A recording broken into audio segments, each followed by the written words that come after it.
pointed out to us that the president operates using the Roy Cohn playbook of declaring a victory even when there is no victory. And that's what happened with that strike. I don't think the strike was uneventful and ineffective, but I think that at the very least there was a degree of hyperbole.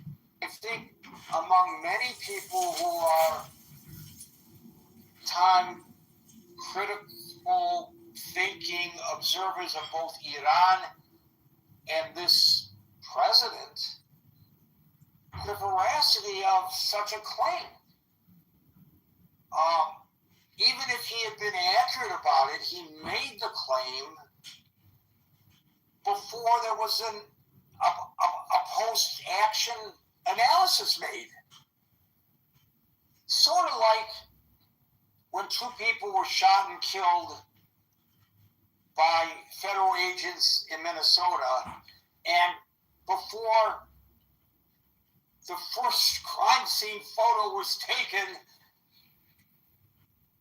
forensic experts trying to determine what happened, the first was interviewed, the administration came out with a declaration of what happened and how the aged it appropriately. And then again did it with this so-called shovel attack on an ICE agent, or several ICE agents, where a guy was shot but not killed. I think you know, when you're in a position such as that, it may be politically expedient and it may be self-gratifying to make such pronouncements because it sounds great. We're going to hear it tomorrow during the State of the Union. We're the hottest country in the world. I've stopped at least 8 wars. 8 wars I stopped that I deserved the Nobel Peace Prize, et cetera, et cetera, et cetera. Well, sometimes when such hyperbole is used, there are no serious consequences to them. But today there are. I think he either lied then or he's lying now, and of course there comes your confusion and the confusion of anybody else who has not been on the dark side of the moon and watching this with any degree of interest. Thank you, Howard. We'll now go to Scott, followed by Stan. And I accept a challenge to that observation. If I'm wrong, I would love to be corrected. Scott. Yeah, I mean, look, I think, I don't know, like, what exactly would be an acceptable deal, but I think on one level, right, if you look at all the world's conflicts, they boil down to, I mean, there are 2 kinds of nations in the world, right? There are liberal nations and illiberal nations. By liberal, I mean, you know, there are nations that are Republican-style governments, democracies, where they are participatory liberal democracies with free markets and, you know, what we think of as relatively open societies, and there are illiberal societies, right, which are the rest of them. And then I assume society is sort of like making a transition from one to the other, either way sometimes. Some people would think we're sliding into illiberalism. But so on one level, liberal nations don't go to war with each other, right? We had a dust up with France and England, 2 years ago? You're going to have the English Channel and shipping rights. Nobody thought England and France were going to go to war, right? Liberal nations don't go to war with each other. All conflicts are between 2 illiberal nations or a liberal and an illiberal nation, right? So this is an example where you have, I think, arch illiberal state, Iran, in tension and conflict with Israel, our ally, and us. You know, we see as they see as the great Satan, right? We're the problem. Liberalism is the problem, right? Liberalism is the great Satanism. So, I mean, what do you do there? I mean, look, we successfully used containment with the Soviet Union and illiberal force that was more powerful and wanted our demise. So I don't know. I mean, but on one level, you have to do a lot of Reagan trust but verify. I mean, it's assumed they're not. Look, these are not. Obama said something I thought that was profound. People that didn't like the nuclear deal. He said, "Look, you don't make deals like this with your friend. They're not our friends, right? They're not friends of anything we stand for, right? As far as Westerners, as far as things about the sovereignty of the individual, religious freedom, free ideas, free markets, free expression on gender, name whatever it is you want. That regime is not friend. That's not what the people are talking about, the regime. So yeah, I mean, I don't know how you, but I mean, how do you? Again, I've said this before. I think this is not a situation like Iraq. I think or Egypt, where you're thinking, oh my gosh, the alternative could be worse. I wouldn't worry about something much worse than the current regime, right? I mean, but still, you do have to deal with the chaos. And what do you do if the regime falls? If it falls, what military would it take? Do Americans have the stomach for an intervention like this?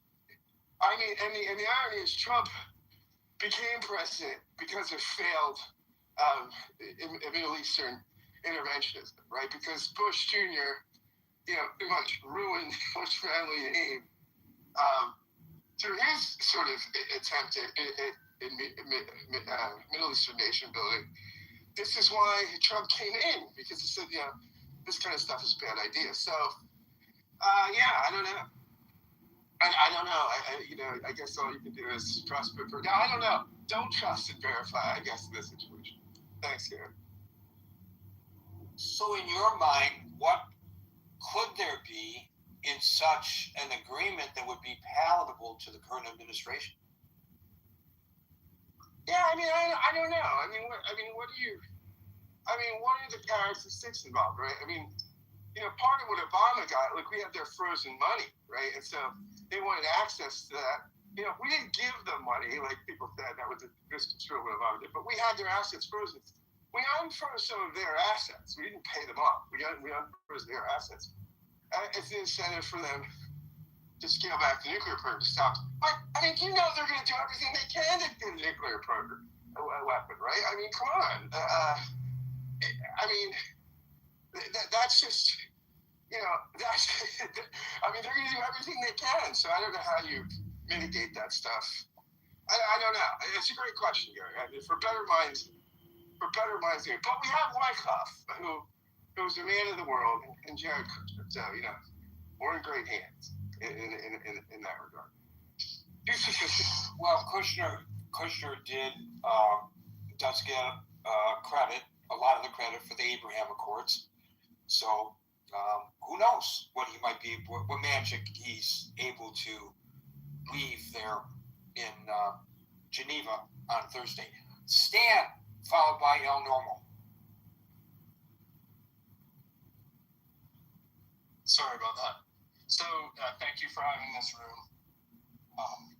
And I think there have been some interesting comments. In my mind, there's different plausible outcomes. One plausible outcome is to solve the problem about them potentially producing a nuclear weapon. I believe that that's fully negotiable if we want to do that, because they will acquiesce and allow various means of monitoring, supervision in such a way that they can't produce a nuclear weapon. I know that there's claims that they can't be trusted, but I'm sure that at this point we could implement an agreement that would limit their capacity there if that was the outcome we wanted. An alternate outcome is to eliminate any support of their terrorism going forward, and I should say alternate or additional outcome. I think that would be something that most people throughout the world would want, and that's more challenging on how you implement that. I don't want to put the framework together, but that would be a desirable outcome. An additional desirable outcome would be regime change. That would be great for the Iranian people. But I do think that the U.S. and Mossad, so let's just say 70% US, 30% Mossad, is responsible for 50% of the deaths right now. And we as a country should accept that the people died there because they were encouraged by our agents to do what happened. So the people that died, and so the Iranian regime counteracted our attempts to get involved in to overthrowing their government by hiring foreigners or non-Iranians to come shoot on their own people, which is awful. But we knew what we were getting into. We knew what the likely outcome was, and we did it. So we're responsible for 50% of the deaths or so. I don't know. I'm just putting a ballpark out of there. So, and when I say we, I'm clearly saying a portion is the U.S. and a portion is the Mossad, the country that supports Mossad. The further thing I want to emphasize here is part of this is a distraction, and the most important thing for us and for the rest of the world is that we put regulations around AI because it's starting to eviscerate jobs. The knowledge which is a different topic. I know, but the reason I'm bringing it up, it just serves as a distraction from not doing the right thing. Well, every topic serves as a distraction from another topic in the minds of somebody, and I can't recall a day that has not been articulated by someone about something, their pet issue that they feel that whatever discussion we're having detracts from what they want to discuss. So I recommend creating a room to discuss that. If we or recommending to me that I use it as a topic in the future. I'm happy to hear all such recommendations. El Normo followed by Hermes. All right. Thank you, Gary. So I got a bunch of stuff. I'm not sure if the suggestion that the U.S. and Israel are responsible for people dying in Iran deserves any serious response, except to say that such a statement is morally bankrupt. And enough said about that. The JCPOA didn't stop Iranian nuclear enrichment. It delayed it. And it would have expired on October 18th of 2025. And looking back, I think we're probably in better shape that we were able to financially strangle Iran finally. And that, by the way, the European Union joined America in doing that. And also bomb its nuclear sites. So I checked on the president's quotes, and I would say calling them a lie is not accurate. What he said was we completely and totally obliterated key Iranian nuclear facilities, including Fordow. And again, checking, we dropped 12 30,000-pound MOPs, or massive ordnance penetrators. I think I have that right. The military, I don't want to say nerds, but the military obsessives here can correct me if I got that wrong, but I think I got that. So it's, and we dropped them through the ventilation shafts to ensure even more penetration. So it's not that bad to say that we obliterated those nuclear sites. At best, it's an exaggeration. Maybe it's hyperbole, but it doesn't sound inaccurate, actually.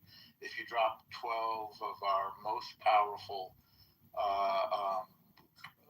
bombs, short of nuclear bombs, on a site with the kind of accuracy that we achieved with American and Israeli intelligence working together, doesn't sound too bad, actually, to say that we obliterated those facilities.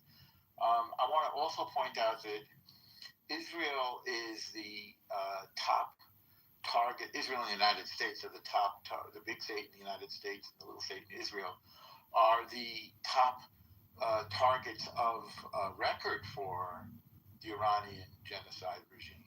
But in fact, this regime is responsible for the death of easily over 1 million Arabs, tragically. And I'm thinking of the estimate of around 350,000 in Yemen, around 650,000 in Syria, with occupying Hezbollah forces there, obviously occupying Houthi forces in Yemen, and of course the occupying Hezbollah force in Lebanon. More dead there, and then of course more dead in the 8-year war with Iraq. So in fact, it's well over 1 million Sunnis and Sunni Arabs from this regime. So 1 million dead should be enough to stop any regime by a power like the United States, the world's policeman. So again, as I'm sure folks have noticed, I like to offer different and perhaps less common perspectives on stuff. Let me just see if I guess I actually took a few notes on these things. So that's kind of, and what deal would be acceptable? Well, there's about 4 asks, and there's a few things that we could do to achieve those goals. So as I recall, the asks are obviously no more enrichment, then no more ballistic missiles, then no more foreign terror forces, and no more killing your own people. So those would be, I would think, the top 4 asks, and I don't know that we're likely to get all of them, but that would be the asks. And in addition to outright military strikes, I think we could and should turn the internet back on there, if we have a way of doing that. I know we have ways of turning it off and discombobulating people with our famous discombobulator. I don't know if we know how to turn it back on, but I think it's something that the Iranian people would appreciate, and we get an idea of how bad this Iranian genocide regime has been destroying its own people, and to stop their shadow banking system, which right now runs through our allies in Dubai. That's something that we can do. They do seem to be suffocating right now, this genocide regime. This seems to be a really apt time to strike them while they're vulnerable, while Israel has already knocked out all of their air defenses. And finally, I saw the notice yesterday, which you guys may not have gotten. I got this from the Financial Times, that they're buying 1,000 shoulder-launched anti-aircraft defense, I don't know what you want to call them, like Stinger. I don't know what the current name for them is. But anyway, shoulder-launched anti-aircraft missile launchers from Russia. I don't know how good they'll be or if they'll be effective, but it's something to be concerned about. And by the way, the military brains on this are in a complete agreement that this is not a bluff, that Trump intends to do something, but he was not tipping his hand, obviously. And as I think is civilized, he's giving the Iranians every opportunity to make a deal before they feel the wrath of the world superpower. And by the way, I think China is watching us very closely, because it's possible that they're the real audience for this, in addition to the rest of the world, because we're anticipating their move on their move on Taiwan next year. And that's all I got. Thank you, guys.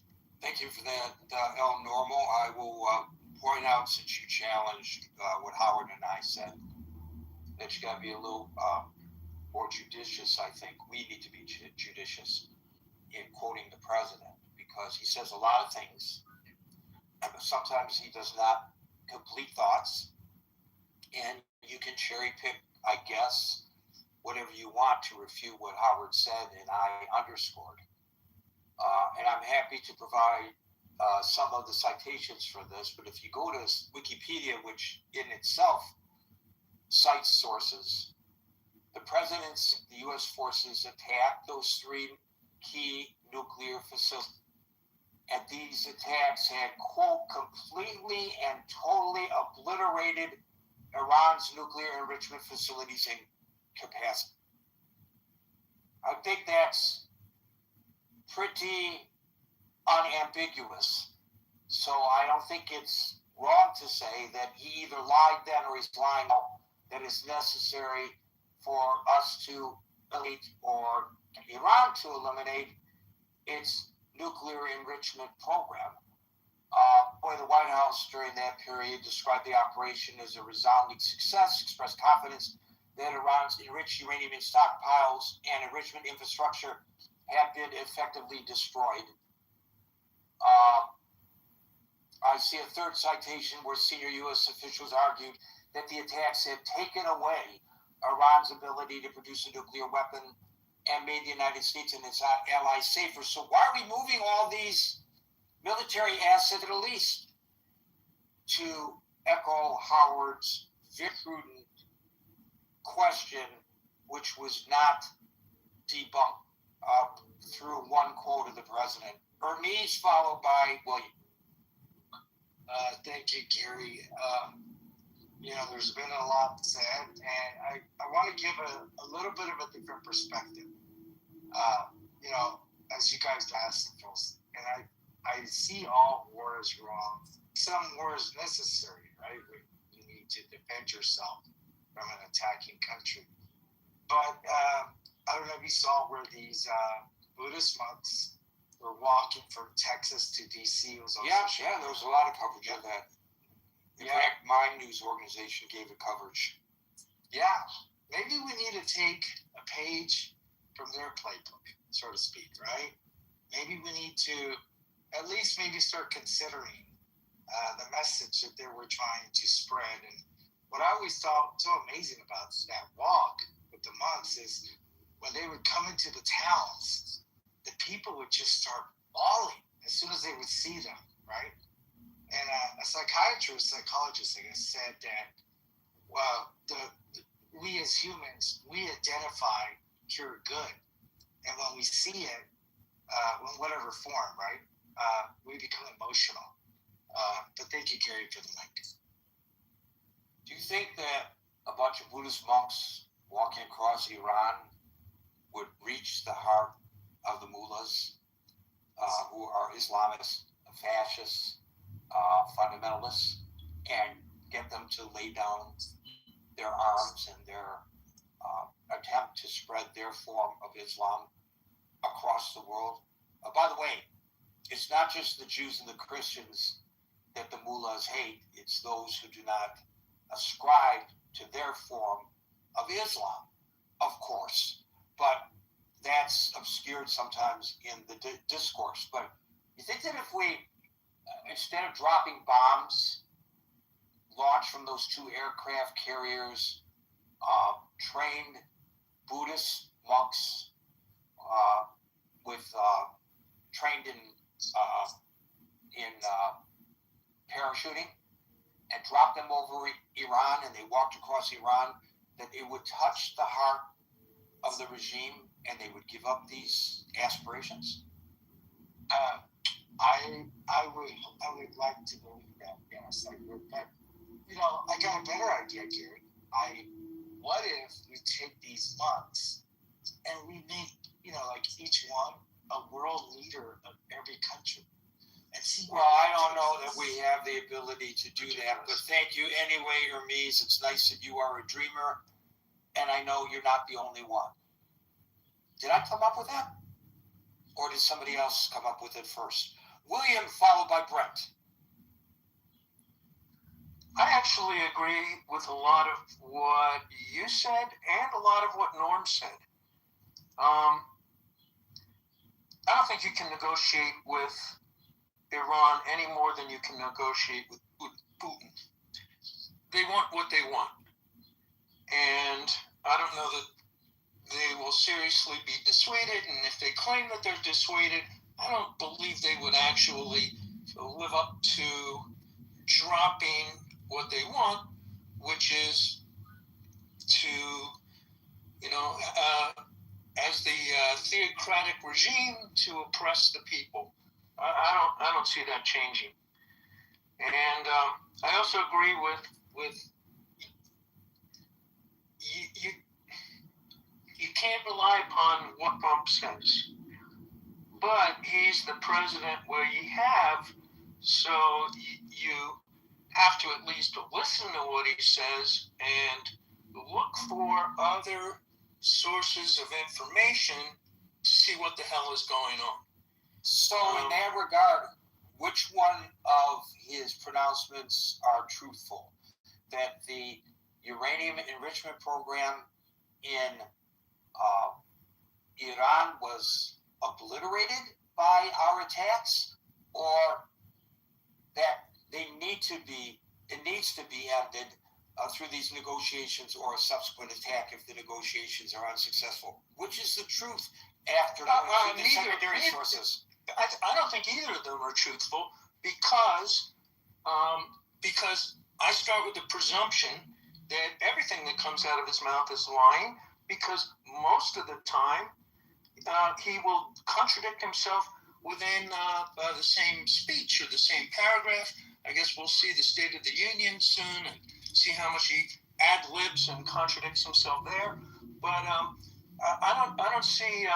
So you can't rely upon what he says. I think he's probably lying about the obliteration because it's a braggadocious thing for him to say. Maybe there was some degradation, but I would need to get that from an alternative source to actually confirm it. And I don't think we have very good assets on the ground that report back to us. Maybe they report back to other intelligence agencies, but we're not in the intelligence agencies. So, who the hell knows? But I don't think you can rely upon what he says. I presume that he's lying or hyperbole or exaggerating, but I doubt that everything was obliterated. And I saw some other reporting that says, yeah, they still have highly enriched uranium or whatever the physical material it is that they were working on. So that answers that. As far as what Norm said, with the internet, we could restore the internet with Starlink, but you need to be able to put ground stations in. Well, they have attempted to do that, and I will give Elon Musk, who I sometimes am quite critical of, a lot of credit for doing that in this case. But the Iranians have countermeasures to that as well. That's the problem. So I just checked, and there is some restoration of the internet.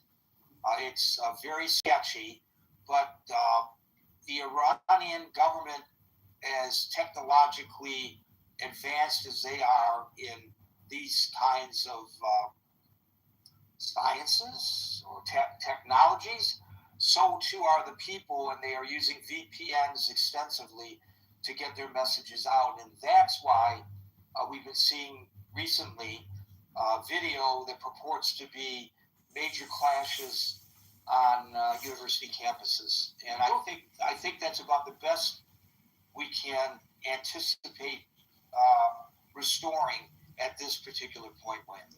They also get the assistance of the Russians in shutting down communications and walling off their people from being able to communicate with the outside world. The Russians are good at this, and North Korea is good at this, and that's, sort of another one of their potential or actual allies. And as far as the air defenses, I saw a report, I don't know if it's true, but there's I believe it is, from the photographs I saw, but it's hard to tell, that China is actually assisting with air defenses, that they have some sort of research vessel parked in the Persian Gulf, and that they are able to track and feed information that would supplement whatever air defenses they have intact.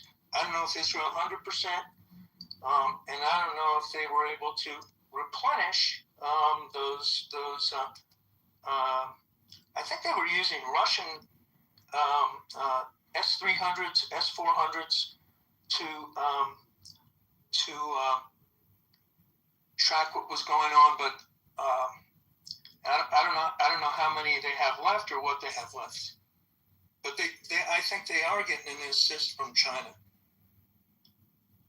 Well, somebody called some of these countries the axis of evil, and that somebody may have been right. Thank you, William. We'll go to Brent, followed by Vendetta. So, a lot of policy choices, especially foreign policy, are about choices. You know, the JCPOA didn't deal with a lot of issues outside the nuclear program, but what it did restrict enrichment to 3.67%. You know, it did cap the amount of tons of enrichment behavior, enriched material at a lower rate to 300 to 300 kilograms. You know, you're now at thousands of kilograms, 20 and 60% enriched uranium. And it did allow the IAEA to do consistent monitoring and go into the Iranian state and get their best assessment of it. Now, the other thing it did was it created a diplomatic framework so you could work jointly if the group of countries, Germany, UK, France, China, and Russia kind of jointly agreed that the Iranians were in violation of the agreement. We unilaterally left, and we said that we're, under the first Trump administration, we're going to do a maximum pressure, and then under this administration, we opted for military strikes. The problem with the military strikes has always been you have a crap ton of enriched uranium already in Iran, and the only way to really get rid of that is to go in on the ground and search the country and get rid of it. There's really no other way around it. Uranium enrichment, if you look at it from a technical standpoint, really the hardest part of uranium enrichment is going from essentially uranium ore to the kind of the first enrichment levels. Like when you get to 20%, especially when you get to 60%, you're very close to just being able to hit the gas pedal and make it to 90% and get weapons grade material. So I think at the end of the day, that this sort of leaving a diplomatic solution and leaving a cooperative framework with our partners is showing itself the downside of doing that.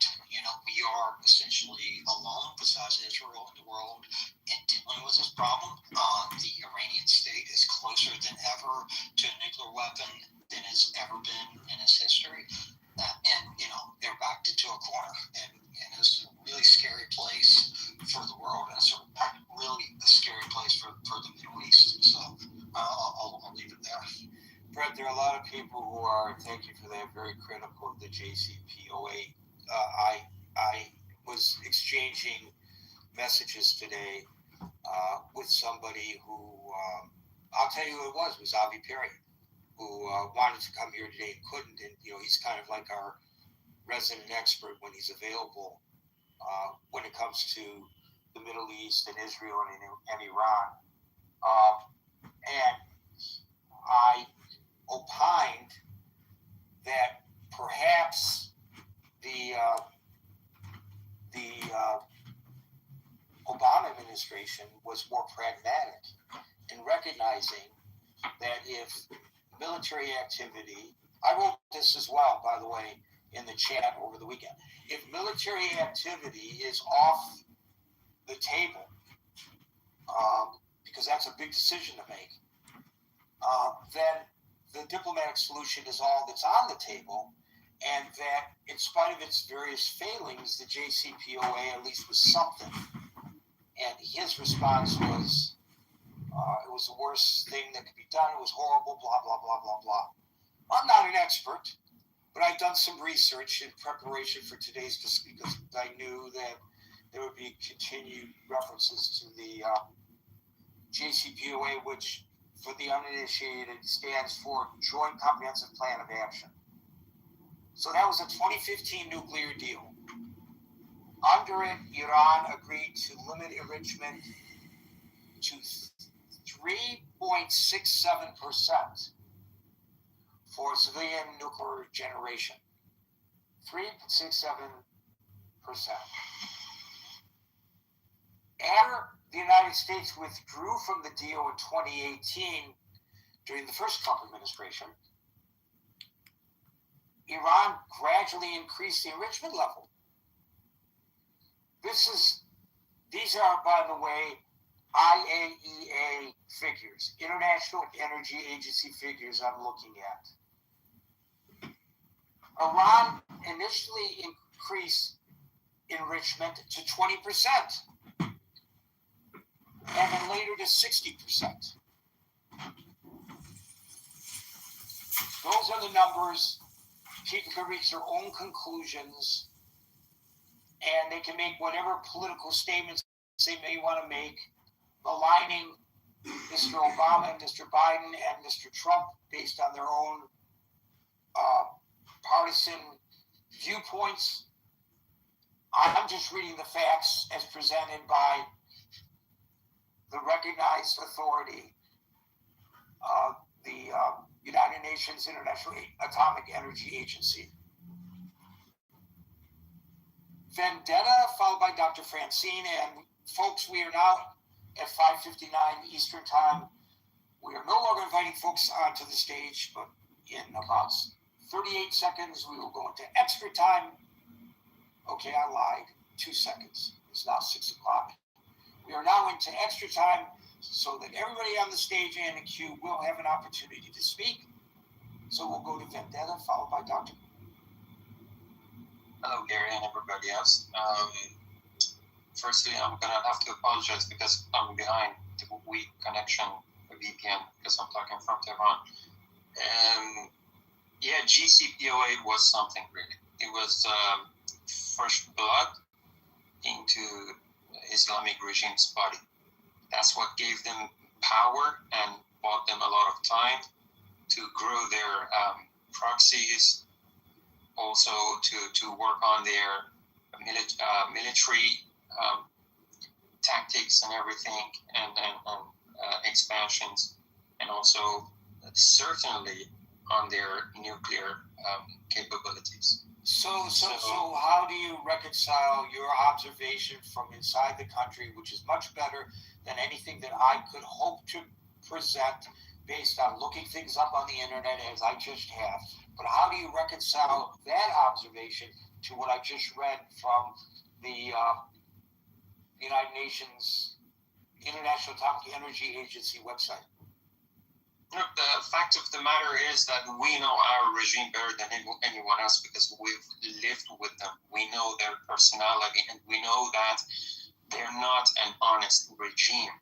So nobody can trust them. So if they deploy any sort of strategy, their main focus is to buy time in order to be able to do whatever they want to do. And I'm sure that President... I did mention that Vendetta a little earlier, that they do this. But I just want to know specifically how it is that when we left the JCPOA, the 3.67%, which may have been a lie, enrichment program, erupted to 20% and then later to 60%. Sure, you can't say that this was the original reason why it happened, but when I'm talking about them not being honest, it's because I know that at the same time, there have been several facilities, nuclear facilities that have been, the government had been working on. And I remember at some point, Netanyahu also pointed out to several hidden sites that they were developing. One was in Turkisabad. This is a secret location at the outskirts of Tehran. And this was one of the sites that they were able to discover through stealing several hundred of thousand documents from inside the country. So this tells us that this regime is always capable to rebuild whatever they have, because the knowledge is already there. So they just need time and resources to rebuild what they were working on, which is their original goal. And that's basically through their ideology, because they need power. Because if I want to go back to their main ideology, I can go back to the beginning of Islam, where it was created basically in a land as dry as Saudi Arabia, and their strategy was to attack other nations to get resources, because they couldn't stay in one place. Right. That's getting a little bit too broad in the But anyway, so I try to. I'm trying to say that whatever they have in mind as their ideology roots back at something very historical, and this is the fact that Agreed. at the beginning of... Agreed. That's a fair point. Sure. You say Trump is basically has been honest about one thing when he said they completely annihilated their Iranian nuclear program at one point, and then he said that we have to destroy that, or we have to get to some sort of agreement in order to limit that. So I'm not going to judge that, because whatever I've learned from President Trump is that he tries to look misleading. So he says one thing, but he does another. We don't know, and I'm sure the Islamic regime doesn't know how to handle, or at least they cannot really predict the next moves. And that makes sense to me. But here, look at the points that we really live with on the ground. Last night, the news for us was that, okay, the amount of pizzas being ordered at the Pentagon for the night had been abnormally increased. So this, to us people in Iran, means that, okay, something is going on. So that means that, okay, a military action is very imminent. So hence, this to me personally, in my life, means that I have to go to the ATM machines to gather as much cash as I can, so that in case of a probable attack, I would have some cash in my hand. So these are the things that we actually live with. It's not such that Trump said this and he did that and this. These are the signals that we try to live with inside Iran. But the real question for us is that will mullahs surrender? The answer to me is no, they will never surrender. And in my mind, in my life, the current negotiations is not actually over an actual deal to limit their nuclear programs. It's over whether the mullahs will surrender peacefully, and by surrender, it means they will agree to some sort of peaceful change of the mechanism where they will, turn Khamenei and his son, which is going to be... Just a quick interjection. What about the IPP project? Yeah, sure. That is a huge discussion. That is a very huge discussion. Is that a good example of what you're talking about? No. Look, Sorry, I misunderstood. That's my bad. No. Yeah, sure. But anyway, that is a big discussion apart from this, because we're now discussing whatever up to the point of a regime change or an agreement with the war, Iran versus the West. Okay, after that, there are other formulas, other discussions, and it's a whole different game.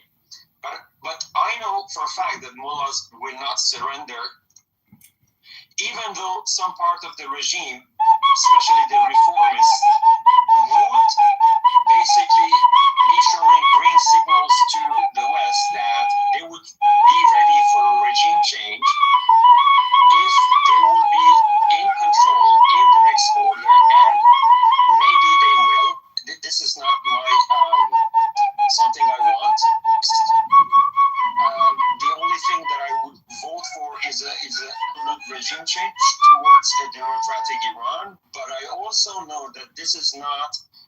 the neighboring countries of Iran would want.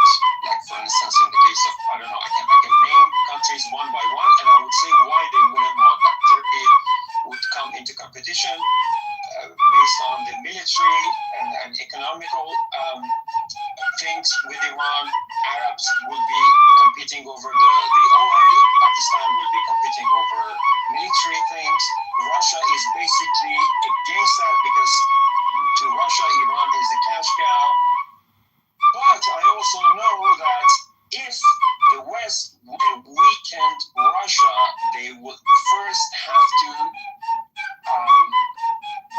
put Iran in a situation that cannot support Russia in their goals. And also, I know that if the situation is stable in Iran, then probably the Western countries, especially the Americans, be dealing with the issue with China more easily. So that's, I would say, even if there would be an agreement, it's a long-term plan to weaken the mullahs. But I also know that this is a strategy that has been tested over time, and we know that mullahs also, from the other hand, are looking for more time to, I don't know, reform their own and regather their strength and do whatever they've been doing so far, and there will not be a change in their strategy. And I will quote Mark Levin, whose post President Trump reposted in his Truth social account, and he said that there is no better time for the West to get over the situation in Iran. If we don't do that, we have to answer to the future generations. Because any deal with the Iranians would basically mean another blood injection to the body of this regime, same as Obama, same as whatever, I don't know, Democrat or whatever president or whatever they have done in the past. Mullahs only are looking for time. This is the only thing that we inside Iran as the people agree over, no matter what tribe or ethnic or political background or whatever we belong to. This is what we know for sure. And that's why at the moment, all the people in Iran, this might sound very odd to you, but everybody who's against the government, which I think in my mind is 90%, maybe more than 90% of people, and also part of the system or the reformists, they want this current system gone because it's expired. It's not functioning. It's against the order of the region and also soon the order in the world, like, because as you have known, they're basically assisting Russia in whatever they're doing. And this is what everybody wants. But after that, okay, the neighboring countries wouldn't agree with the democratic Iran, at least an Iran under control would be a better option. But I don't know, some silence in the frame. Circle in motion. How about them bright lights? When slow devotion, breath becomes the only sign. Left hand, right hand, fully at my core. Every step I'm choosing, every step I'm